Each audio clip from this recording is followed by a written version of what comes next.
as you all know, earlier this year, I started playing and, started posting Verdun on the channel. And I appreciate the fact that all those videos have done very well up to this point. It really means a lot to me personally. But at the same time, I've just been super enjoying this game, and I've been enjoying Tannenberg as well since it came to console. Obviously, Tannenberg is a completely different game, as I've said in the past, but it's still a really enjoyable game with a lot of the same mechanics. But, what Verdun has allowed me to do as well is, it's allowed me to make a lot of new friends. I started paying attention to Verdun about a year or so ago, maybe like 2 years. And through that, I started watching a streamer named Trace NL, who I've mentioned before on the channel, and how, I've greatly enjoyed his Verdun content when he was streaming it. He doesn't really do it too much anymore. But, and through him, I was able to meet a bunch of new people as well, like the GKD and Bennis clan. I was able to start watching the Verdun Competitive League, which is like a league that is run by a bunch of friends such as Trace, as well as a few other guys named Zab, and a few other ones that I don't remember off the top of my head besides those two, but they definitely do a lot of the commentating stuff, so I have a feeling they were involved in it some way, shape, or form.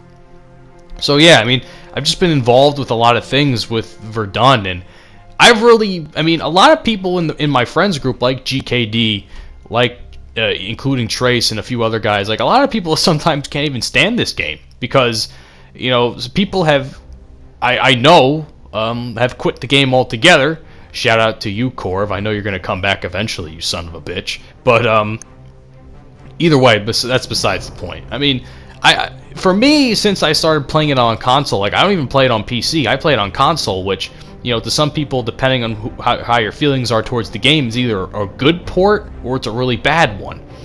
And I, for one, have become a very big proponent of the World War I game series, which is essentially what the entire thing is called, which is, I guess, a little thing run by M2H, the developers of the game, and how they market the game and how they promote the game.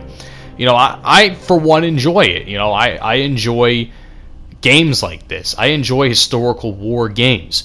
Look at Battlefield 1. When Battlefield 1's lifespan was pretty much done in 2017, 2018, and Battlefield 5 was coming, and Battlefield 5 is what it is. We all know the story of Battlefield 5 at this point. I don't have to retell it. But, Battlefield 1 kind of died. And that's just being honest. Battlefield 1 died pretty much towards the end of its lifespan, the last couple of months of its lifespan. It was really tough to find servers for US on the East Coast, where I am.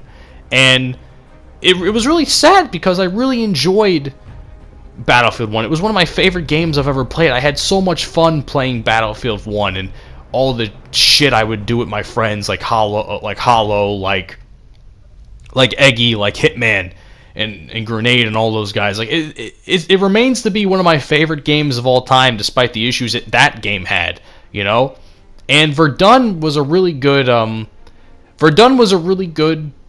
just filler for that. It filled that little hole in my soul that I missed playing World War I games. And I always said, Verdun's probably the biggest game right now that's World War I based that isn't Battlefield 1. Because Battlefield 1's obviously the biggest World War I game of all time, but it's not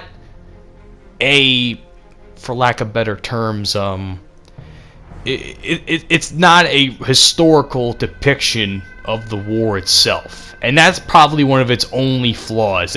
Other than some of the maps and some of the weaponry and such, it's a very fantasy-esque interpretation of what the Great War would be in DICE's world. And you know what, I can understand that. There were some nuances that I didn't really appreciate too much in terms of historical accuracy, but I got over it, and I was just like, you know what, it's just a fun game. I'm just going to shut the fuck up and play it.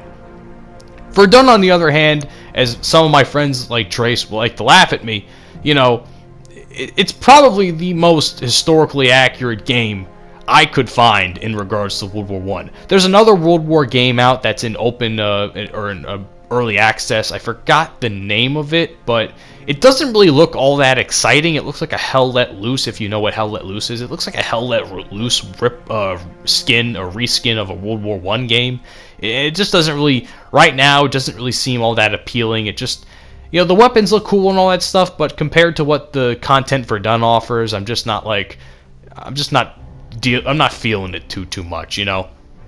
It seems like a little too. I don't like watching games like Hell Let Loose and stuff like that, just because it seems a little bit too realistic, and for my taste anyway. You know, I like realism in games, but the good thing about Verdun and even Tannenberg, as you guys are watching right now, is that Verdun and Tannenberg, they have that authenticity, but still has a fun factor in the game. And of course, who can forget all the infamous glitches that these games have? I mean, as the old saying goes in my friend group with Bennis and all my guys, you know, there are no bugs in Verdun. There are no bugs in Verdun, praise M2H. So, but really, I mean, all jokes aside, I really have become a proponent for these games, because I honestly feel like, and I said, they don't really get the attention I think that they deserve. I mean, yeah, it's a PC, it's kind of a meh PC port to a console, but it's still pretty solid. It works a lot better than other games I've played that have done that, such as America's Army, such as I won't say War Thunder. War Thunder is actually pretty decent. Even World of Warships and World of Tanks are good, but they have their issues too. But so all games that are like that are going to have issues. But even Tannenberg, I mentioned before, Tannenberg and Verdun are the same, but they're completely different games. They don't play the same at all. Tannenberg is essentially what Battlefield 1 is. It's essentially Conquest and it's all Eastern Front themed. The only difference that I don't like about Tannenberg and Verdun is that doesn't really offer a lot of factions, you know, because even in Verdun, the Allies have like a shit ton of factions that you can choose from. In Verdun, the Allies have a shit ton of factions. In Tannenberg, you have like at least 4 teams or 4 squads, historically accurate squads on either side, you know, which, you know, is not really all that exciting, in considering that these fucking guys all blend in the same depending on their uniforms. Like, at least in Verdun, you can actually determine whose uniform is what. In Tannenberg, it's fucking difficult to not shoot your own teammate, because my ass is so colorblind, and as you can tell, you guys have seen this map before. It's called the Bruges. The Bruges at nighttime is fucking terrible. I do not enjoy this map at nighttime. It's not fun to play at all. So that, mixed with the very lackluster differentiation of factions, just offers for just you shooting your teammates all the time, which has happened to me quite a few times throughout the course of me playing Tannenberg. So, but yeah.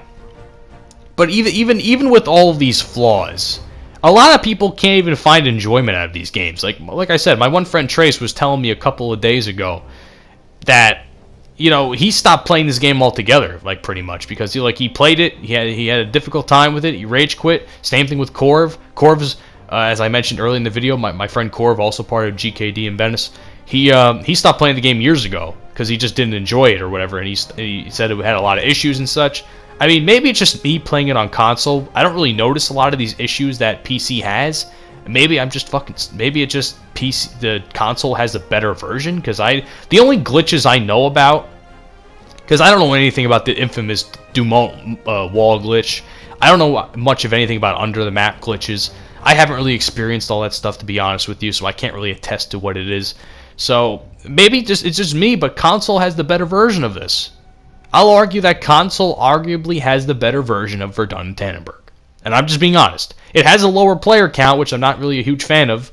Player count in terms of lobbies, I mean. But it's still a solid fucking game, and I just enjoy it a lot, you know? It's very few games I can just sit back and actually, like, try to be good at, you know? Verdun and Tannenberg offer that skill gap that I don't really find anymore in Call of Duty and Battlefield. Battlefield has just become far too casual compared to what it was in Battlefield 4 when I started playing. At least Battlefield 4 had a bit of a skill gap. Battlefield 1, as much as I loved that game, the sniping in that game was unbearable. Battlefield 5 is meh.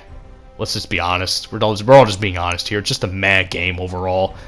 And Call of Duty hasn't been the fucking same since 2012, 2013-ish. So it's just Tannenberg and Verdun gave me that first-person shooter that made me want to get better, made me want to get my aim better.